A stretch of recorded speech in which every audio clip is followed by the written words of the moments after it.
Hello, everyone. My name is Jamie Brandis, and I'm with the Colorado Small Business Development Center Network's SBDC TechSource Commercialization Program. Thanks for joining us today for the final of 3 proposal preparation workshops we're hosting as part of this year's Red Team Review program. Today's workshop focuses on the Department of Energy. Red Team Review is a program that provides professional guidance and a final review of a company's SBIR or STTR proposal prior to submitting it to the participating federal agency.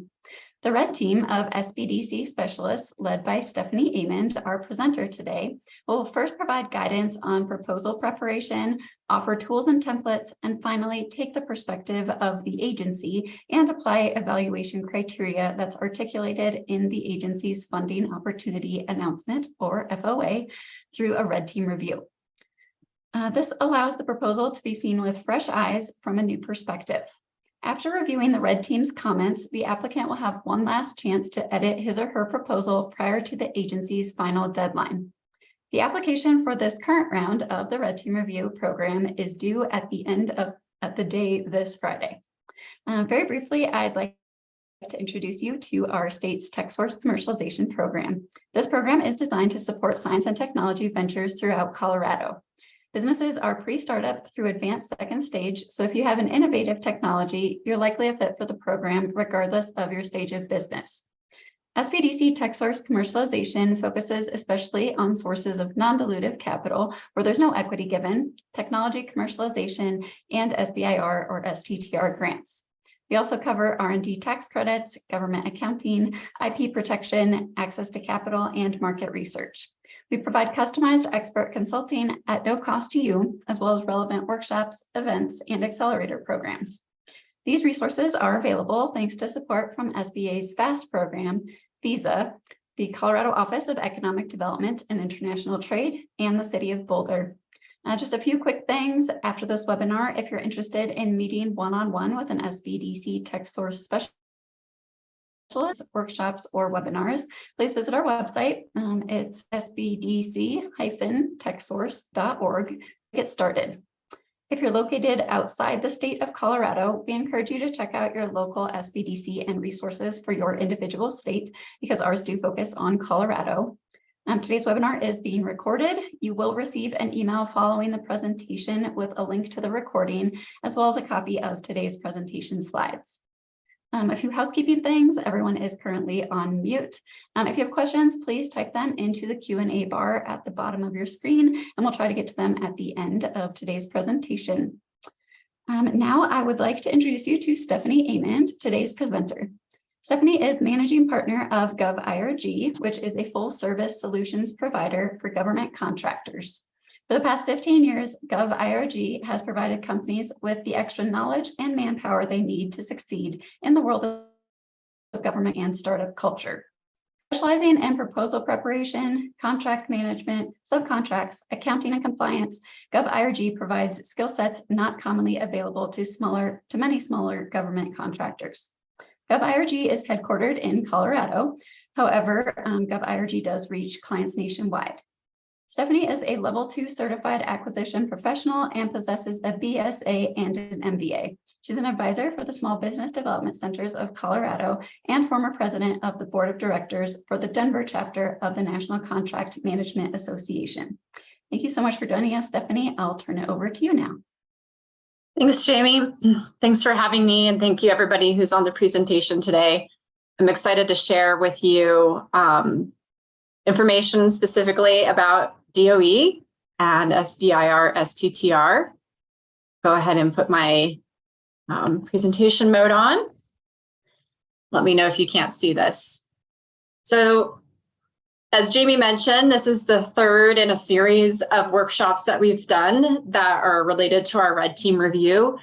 And if you're thinking about DOE and after this presentation, you really think that it might be a really good fit and you're in Colorado, I highly encourage you to apply for the Red Team review workshop with me. It's a really great opportunity to get the best proposal that you can get into DOE and do so on time.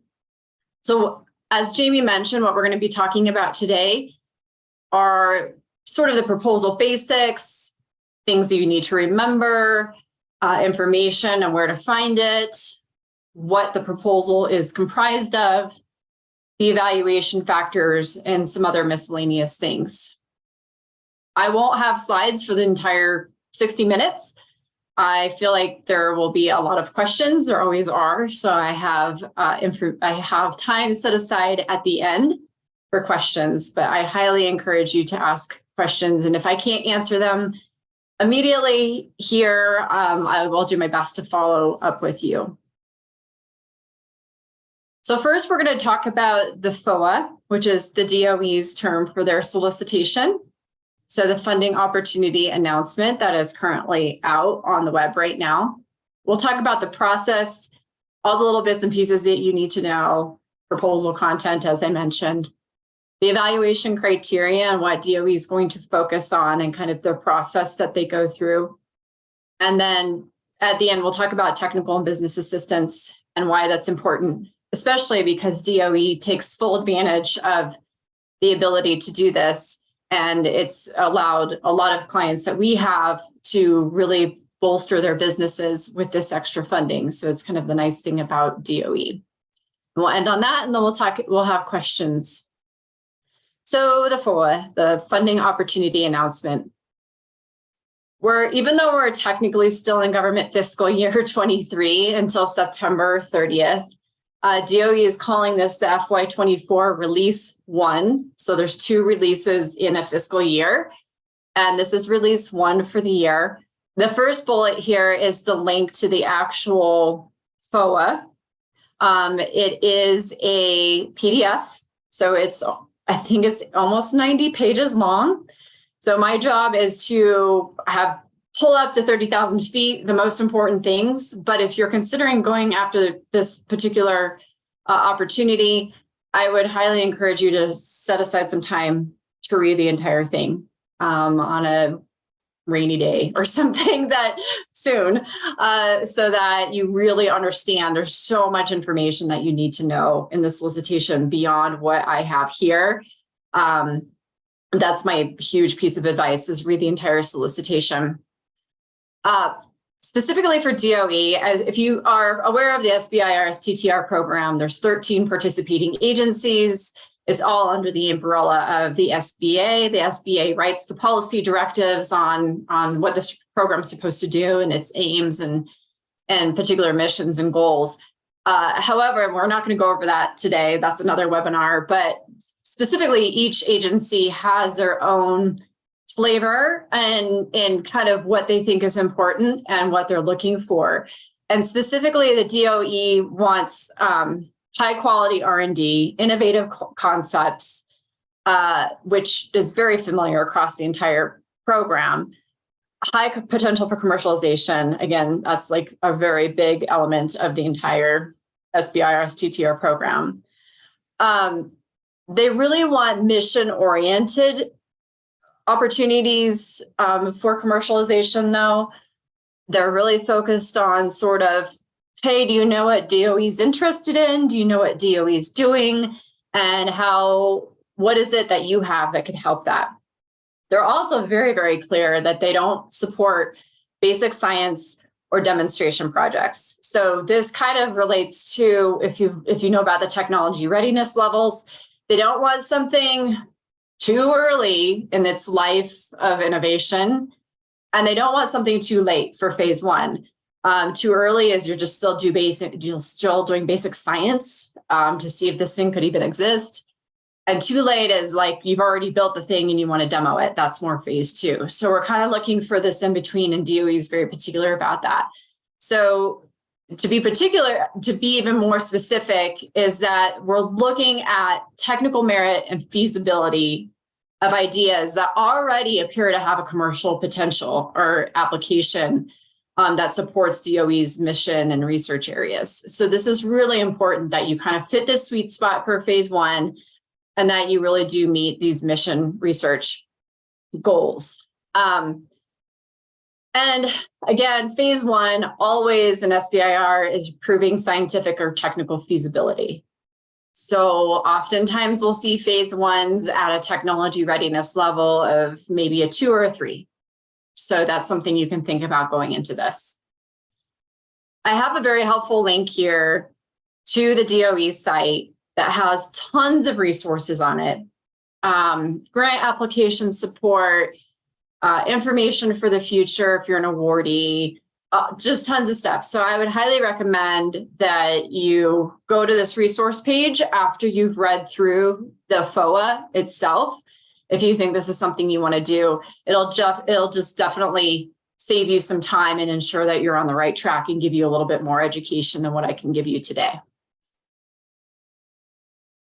This is the page, this is a screenshot of the page where the FOA is living. So you can see that it was issued on August 7th. Don't worry, you're not too far, we're not doing this too late. You're not missing any deadlines. It's just when it was released. The document, as I mentioned, is a PDF that you download from this site. And the topics, which we'll talk about here in a second, which are the specific needs and wants that the DOE has in this release, those things are outlined and explained in this separate PDF, which is circled, the first item circled on the screen. Those are the topics listed. There are some webinars that you can go grab the slides from, depending on which topic you feel like you might be a fit for. So those are very helpful in order to take a look. And you'll see here at the bottom, and I don't have that circle, we'll have a whole separate slide on this, that there's a letter of intent that's required for DOE, and that is due August 28th. So this is a great place to wander around, find lots of information. I really appreciate that the DOE does such a great job of organizing this and providing so much information for people. It makes it a lot easier on you. So there are 5 participating offices that the DOE has here in this release. So the Office of Advanced Scientific Computing Research, Fusion Energy Sciences, Basic Energy Sciences, High Energy Physics, and Biological and Environmental Research. So hopefully one of your each of these offices has released a set of topics and subtopics within them to those areas that they want more research done, that they want products or services to support them as those things mature in their R&D life cycles. And so this SBIR, STTR money will go through to that. As a quick side note, I know a lot of people say SBIR sitter.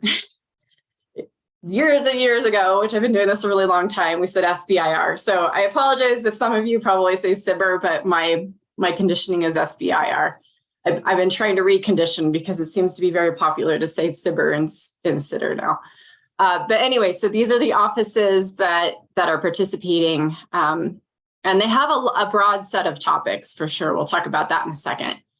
So the topics were issued back in July, actually. That was something, people could wander around and take a look at. But the actual solicitation, as I mentioned, wasn't issued until the 7th. In order to submit a proposal, you must have already submitted your letter of intent. It's done online. We'll talk about that. The full application is due on October 10th. You will be notified approximately if you won by January 2nd, and you can plan for your grant to begin on around February 12th. So I talked to a lot of clients who are very excited about the SBIR STTR program. It is a really great program. I've seen lots of great success.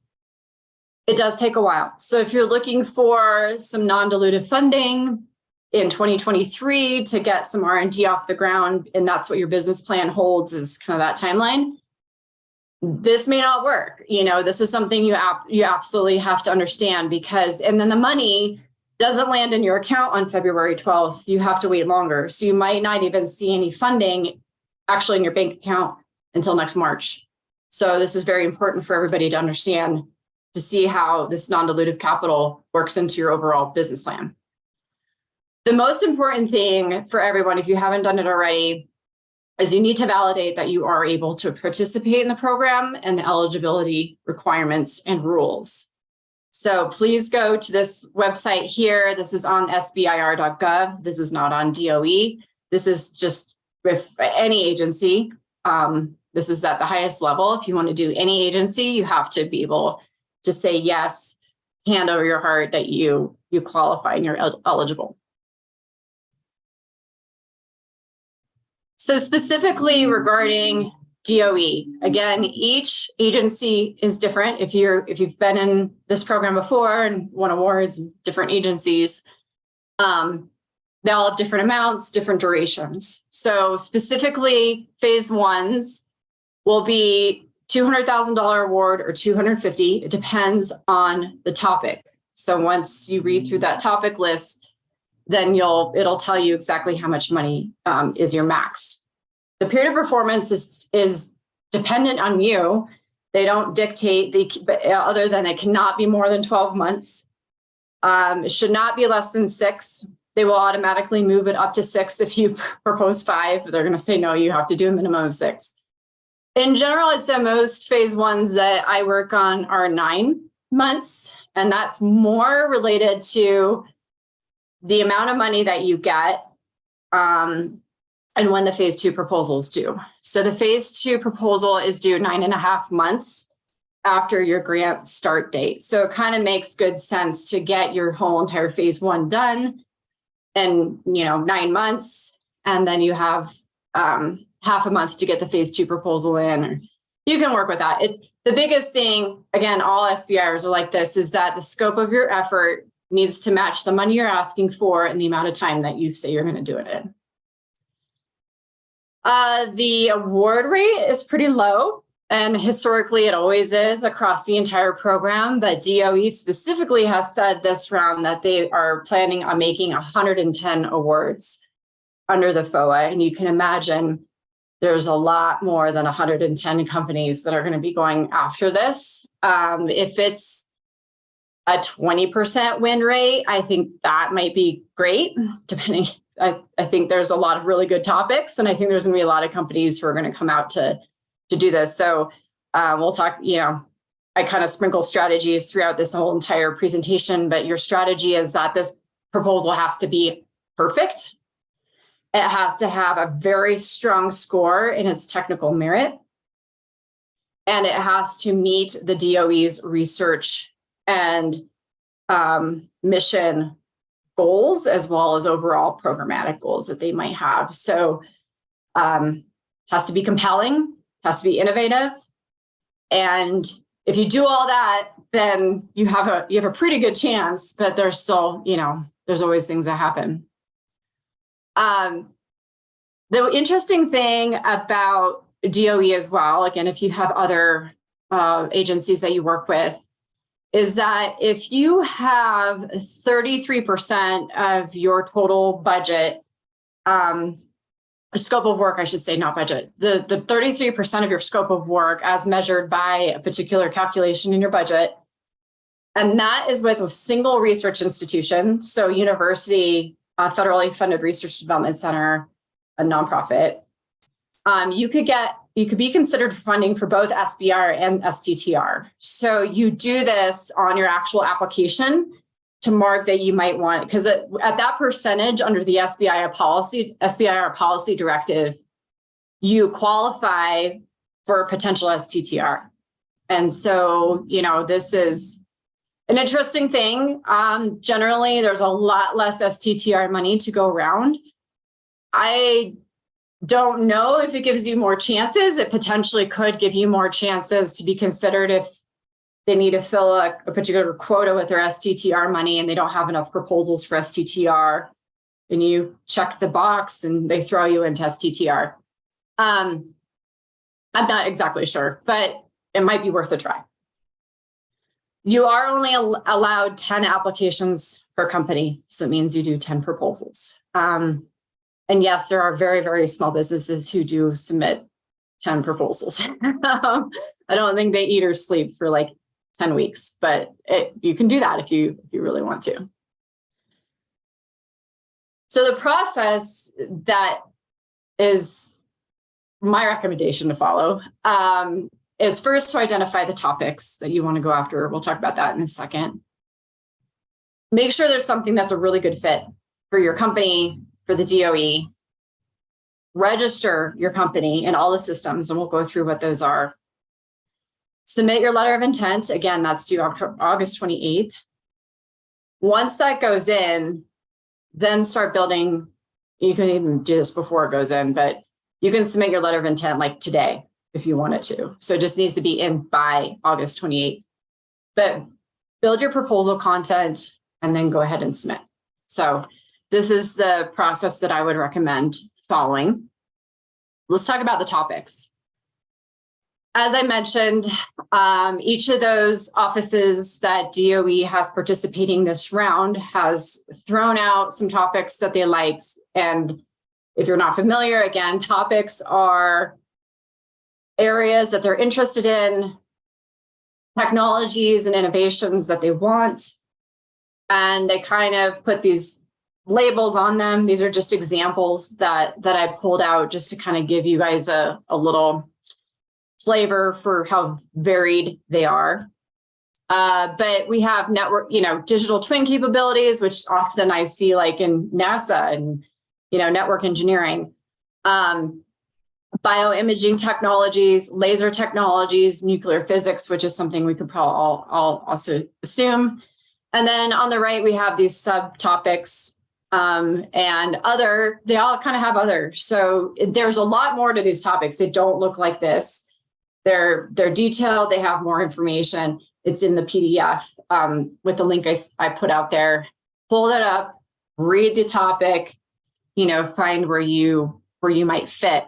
If you feel like, I am building a bioimaging device for structural characterization of plant and microbial communities, I'm already doing that sort of thing, and I've been planning to automate it. That's your topic. These are things that, again, you kind of have some legs. You might have something started. You might have something that's already there, but it needs significant tweaking. You've got something, and you're going to use this money to move it along the R&D life cycle. So step one in the process, find your topic. Second step is to do all the registrations that you need to do. So the first one, if you haven't done it yet, is login.gov. This is the two-factor authentication system that you need in order to get into SAM.gov. SAM.gov is the required registration for all federal contractors. It's not specific to SBIR. In the DOE solicitation, it specifically says in bold letters that you need to start this registration, the SAM registration, which is going to give you your UEI, which is your unique entity identifier. You have to do this immediately because it could take weeks to months to get it done right now.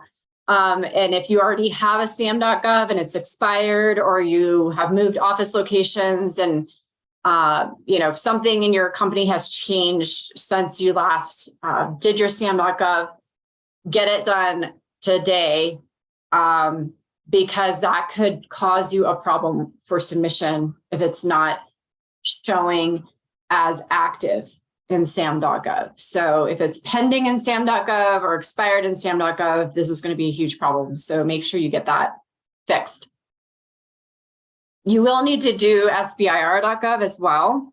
There's a company commercialization record in there. There's an SBC control ID number that gets assigned through there. You will need that information.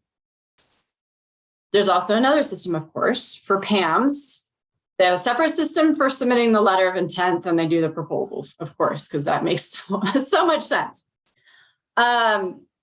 This is the link to do PAMs, and in the solicitation, there's very detailed instructions on the LOI, how to get into PAMs. I'll show you that here in a second. I won't show you PAMs, but I'll show you more information. But that's where the letter of intent goes into. And then after you win, PAMs is also an administrative element. Grants.gov is also very important because that's where the actual proposal gets submitted. So there is a workspace function in there, and it has essentially kind of where you're filling out forms, uploading documents. It's verifying information, checking boxes, checking people's names, checking UEIs. And it all kind of goes into this workspace. And you can share the workspace with other people on your team or your subcontractors. I actually really like the workspace function, but you do need to have all these other things done too. So, make sure you focused kind of priority here on this list. Specifically about this letter of intent, because it does have a timeline on it and you have to get it done. It is submitted via PAMS, as I mentioned. And DOE cautions you that only submit if you're seriously planning to propose. The reason being is because they primarily use the letters of intent, not to tell you that they like your idea. You will not receive that feedback. You will not know if they like what you're going to do or not, unfortunately. They do it to plan out which reviewers they think they're going to need to accumulate and assign up to review these proposals. They're not like, there's people in DOE, there's people outside of DOE, whatever. They're going to grab all these different people and they need to have an idea ahead of time about the type of proposals that are coming in so they can plan reviewers. So you're only going to receive feedback if you have a non-responsive letter of intent. So meaning it didn't follow format, it came in late, it didn't say the right things in it. They'll let you know you're non-responsive and please don't propose.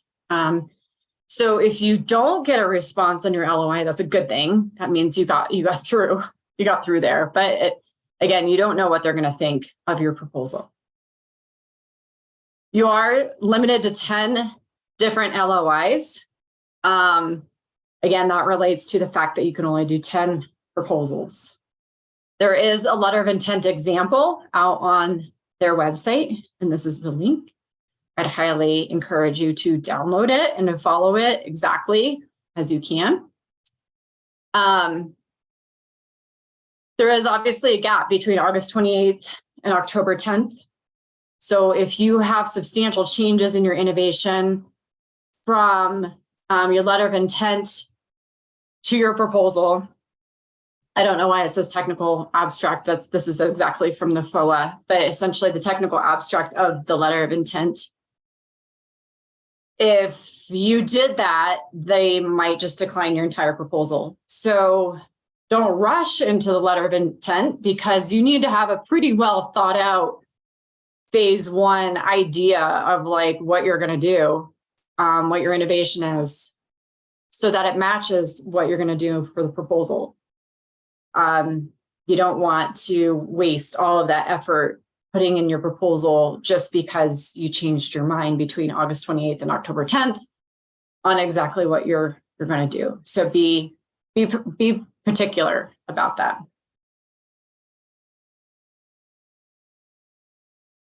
Other performance restrictions that I just want everybody to be aware of. Again, think out your solution, understand if it's going to be innovative. Does it fit phase one? Can you do it all in the time that you have?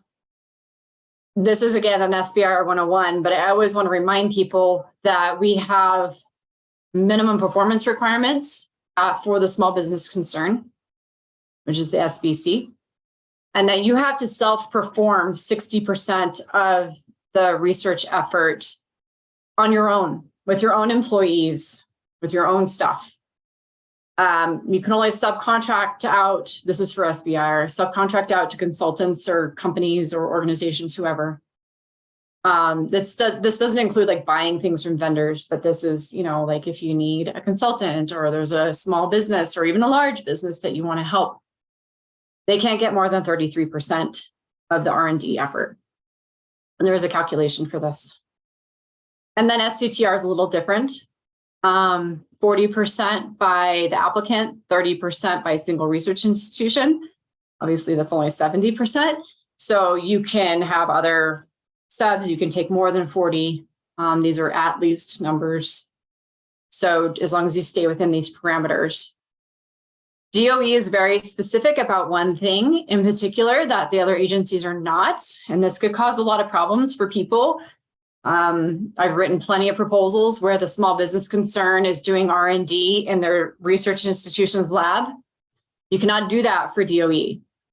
So the small business needs to be doing their effort in their own space and not using their research institution's lab. So be very careful about that. Other requirements that are really important, and this is some of this is SBIR policy directive, some of this is DOE. So the PI is the principal investigator. They're designated to like direct the project. They're the one leading the R&D. Only one PI. There's no co-PIs. I know a lot of people may have already written grants and done other things that have co-PIs. Those are not allowed. They have to be an employee. They have to know all the technical aspects. You know, they have to be named at the time of application, primarily employed by the small business if it's an SBIR, or the RI, actually if they're an STTR, by the start date of the award. DOE puts a lot of value on who this PI is, their background, their ability to lead, their knowledge of the technology. Are they a leader in this field? You know, do you understand? Does this person know the tech, talk the tech, do the R&D? Like they really have to be that R&D linchpin. DOE requires a minimum amount of time by the PI to spend. So this translates to your budget. They expect 3 hours per week as a minimum of the PI's effort to lead the project. There's other additional restrictions on PI's employment. There's one for SBIR, STTR, and then if you're going after both, if you're going to check that box, there's another one. We're not going to go through all that here. This is something you need to sit down and absorb and kind of plan out in terms of how you're going to approach your project and understand who your PI is going to be. So please take a look at the solicitation for that information.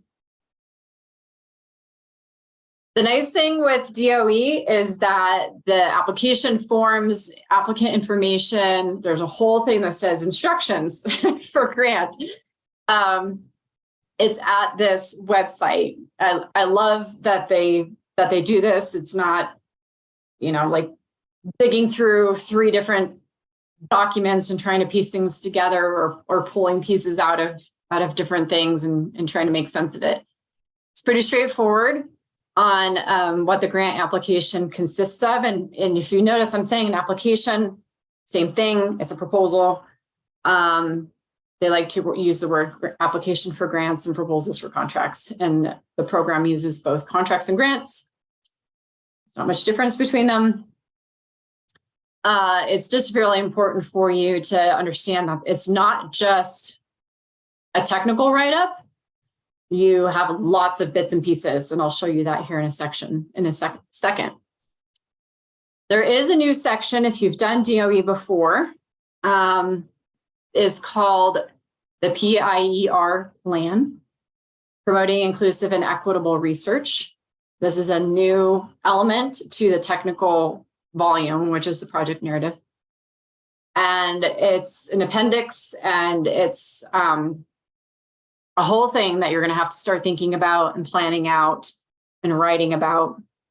And so make sure you give yourself enough time to put this new piece together to ensure that you get points for this. And again, the solicitation has more details on what's included in this plan. Across the board, DOE is doing this, not just in SBIR, but they're doing it in a lot of their infrastructure projects and other solicitations for grants and contracts. So the package itself is 8 main sections. We have this R&R form, lots of check boxes, things to fill out. This research and related other project information section, which is in the workspace I mentioned, has a lot of different fields. 2 of the most important fields, if not the 2 most important fields, you'll see it's just a field, are actual like upload sections. The most important is your project narrative. So this is the section that talks about what are you going to do with the money? What are your goals? What are your objectives? How are you going to perform the research?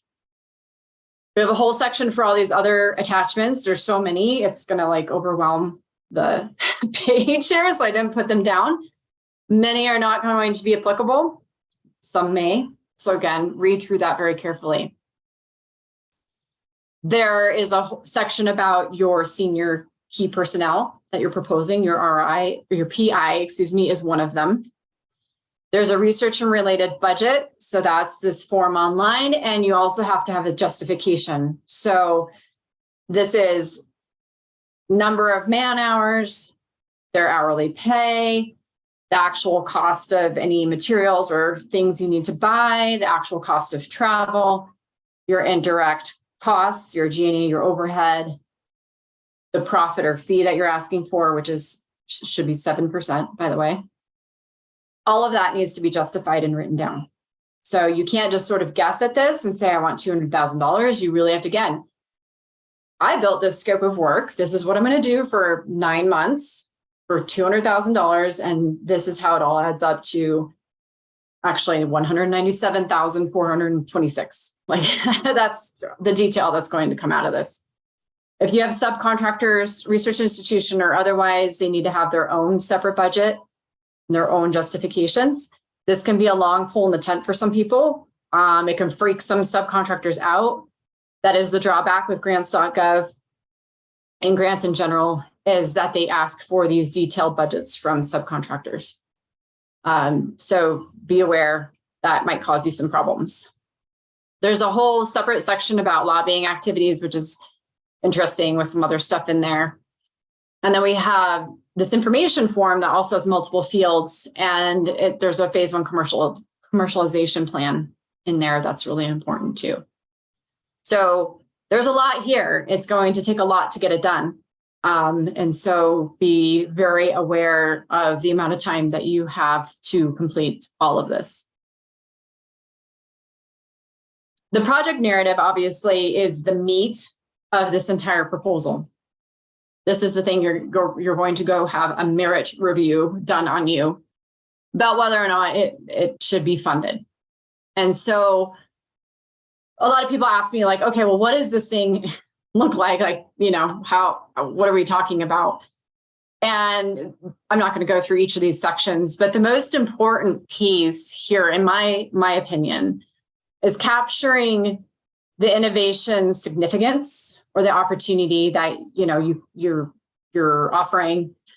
Catch the reviewer, get them excited about it. Let them know you've thought about the objectives of phase 1. You know, again, it's not very long. It's not a ton of money. You're moving the needle, maybe 1 technology readiness level in that short amount of time, but you have objectives. Main objective really is to prove that you should be going on to phase 2. That's the main objective.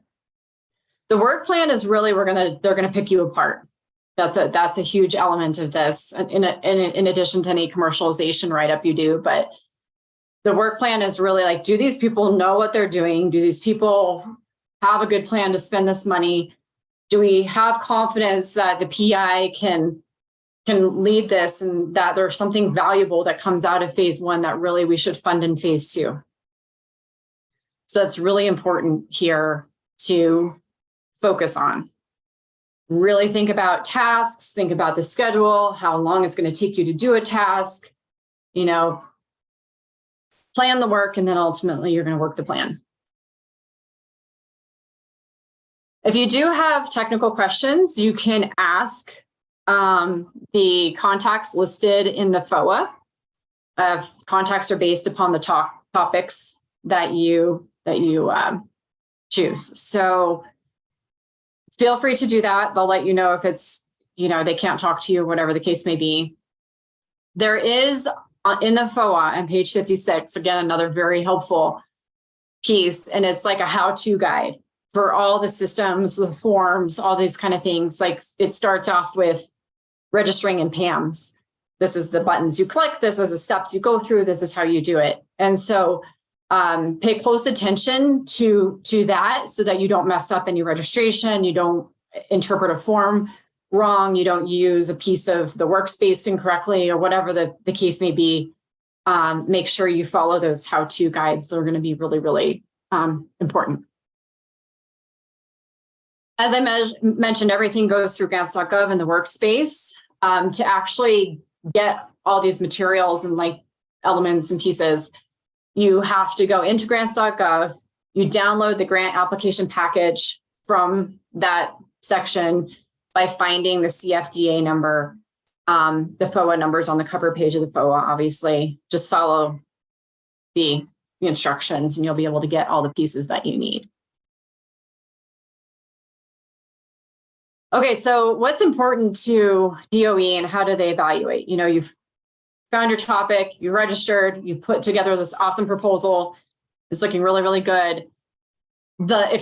The best thing to do is that once you have this proposal and you're like, this is all the things I want to do, is really bump it up if you have time against evaluation criteria. If you don't think you're gonna have time, make sure that you keep this in mind the whole time that you're writing. You know, what are they caring about? This is not, yes, this is about you. Yes, this is about building your company and getting you money, but this is really about DOE too. So this, you know, we're not just talking about like how awesome my invention is. That's not where we're going. This is, okay, I really want to impress DOE. I want them to feel like they need to invest in me. So that's what they're doing. What do they care about? So they're going to have these technical program experts. First thing, this kind of like basic compliance stuff, that you met all the FOA requirements, you're eligible, you figured out a topic and subtopic, that the proposal itself has enough information to do a meaningful technical review, like a full technical review, that this truly is research and development. It's not duplicating other DOE funded work, and that what you're talking about doing is really consistent with their mission, their policies, any budget priorities. So the first 4 are easily within your control. 5 and 6 mean that you need to go out and do market research on DOE. So go out and look at prior SBIRs on SBIR.gov. You can find out prior work that they've done. Go out and see what they've already funded. Make sure they aren't currently funding something like this, or, you know, that they already don't have a provider or whatever the case may be.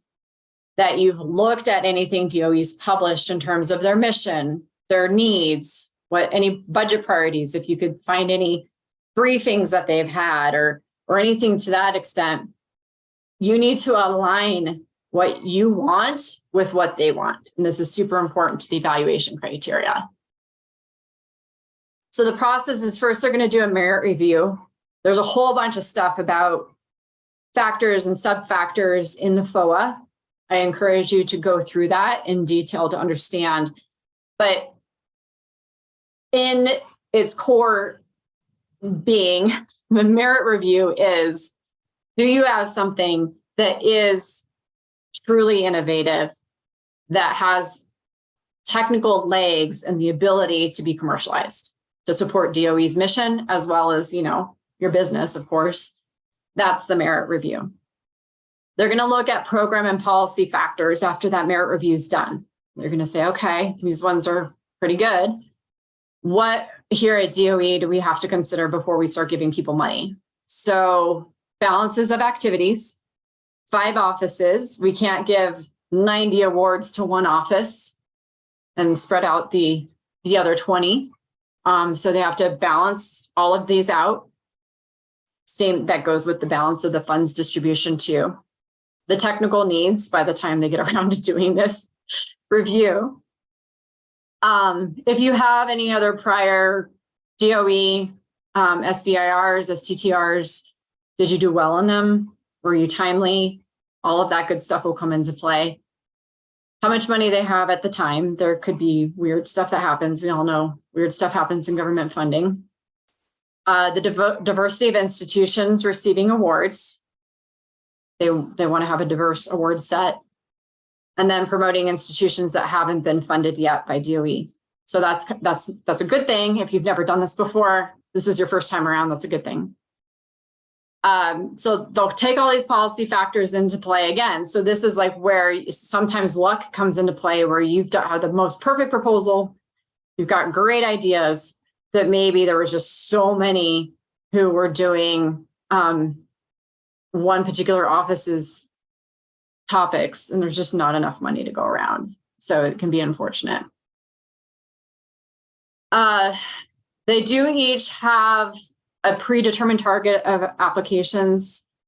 They're going to rank them in order by these offices: highest quality, strongest program relevance, and kind of shake them out and see where they all land. They're also going to do a risk review at the end to make sure that there's nothing going wrong with your company, that you don't have any weird financial stuff happening out there. They might ask you some more information about your financial stability, or if they have questions about like the validity of your company or anything like that, they're just going to do some risk review about whether or not you're a good investment. So similar if you were pitching to some other investor, they're going to dig in a little bit. Honestly, in phase one, I personally don't think they have a ton of time to do a lot of this to stay on track. But it never say never. They could do that review of risk. So hopefully you win, right? Kind of switching gears a little bit, just the last couple of slides before questions. Technical and business assistance is authorized under all participating agencies. It's up to them on whether or not they want to participate, in which phases, and how much money they give. The good thing is DOE participates in both phase one and phase two, and they give the maximum amount of money in each phase.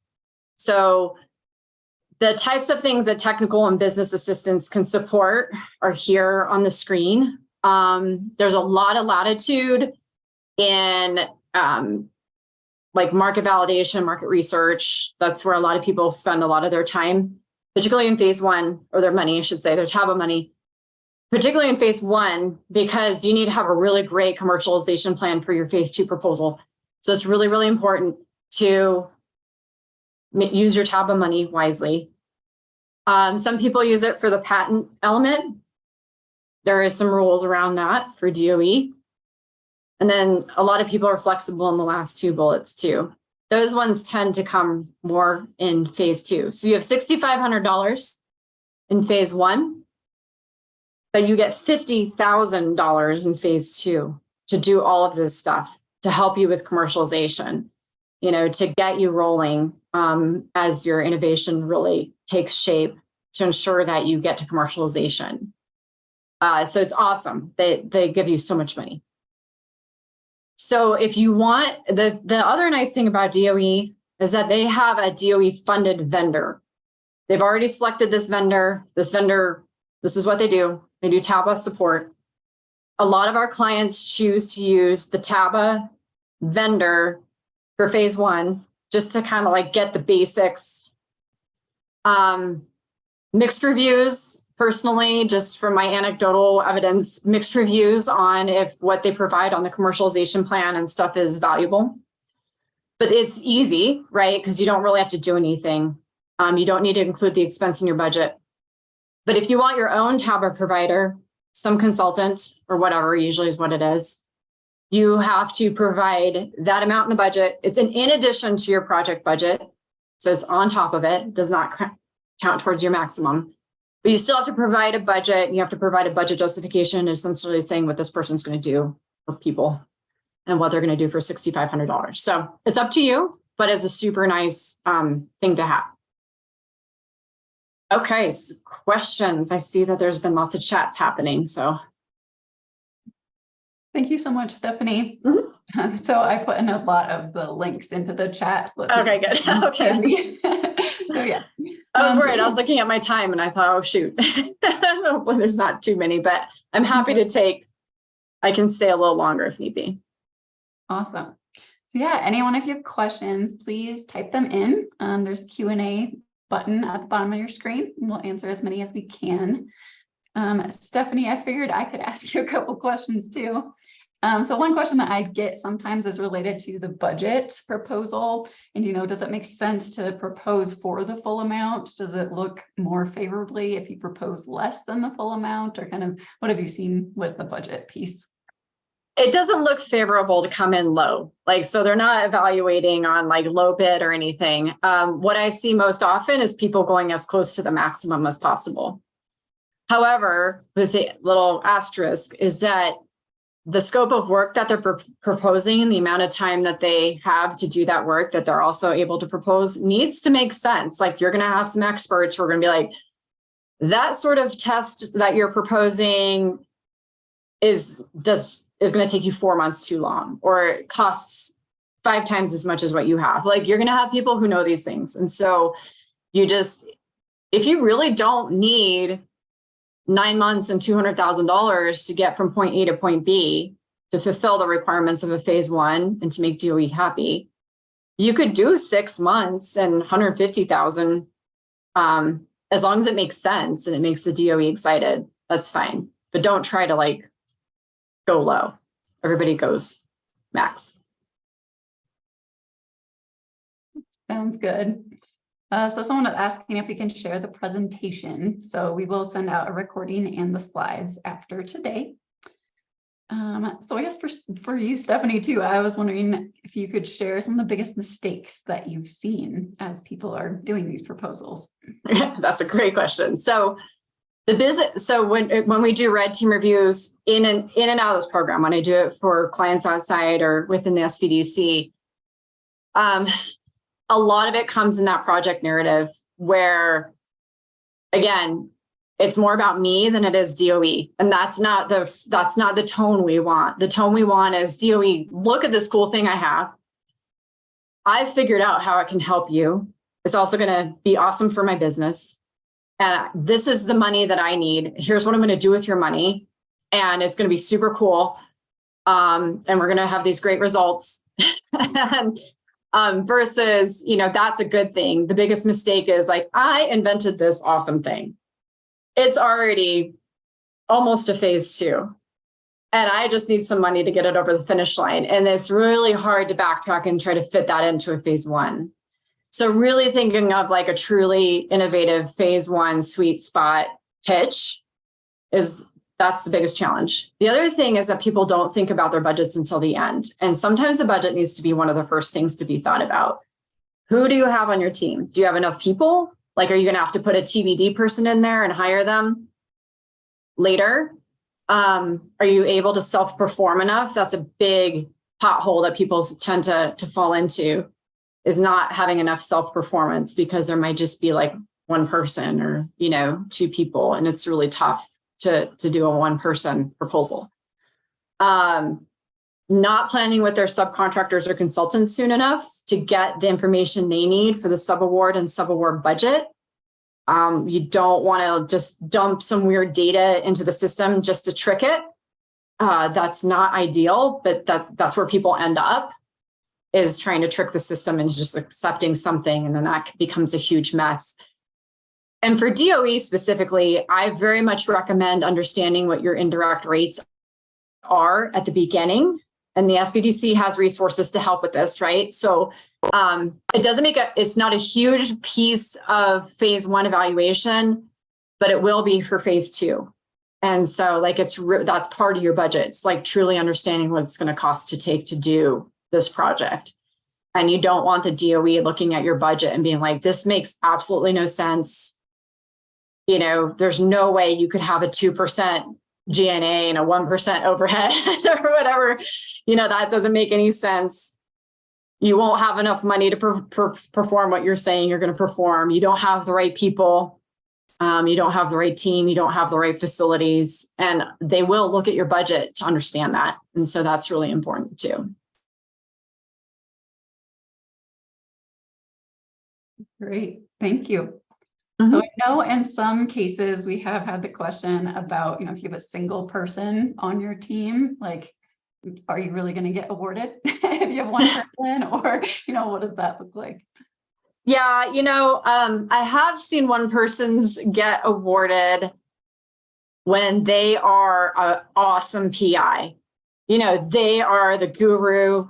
They're the person. They're the ones with publications. And they are committing a significant amount of time to doing this.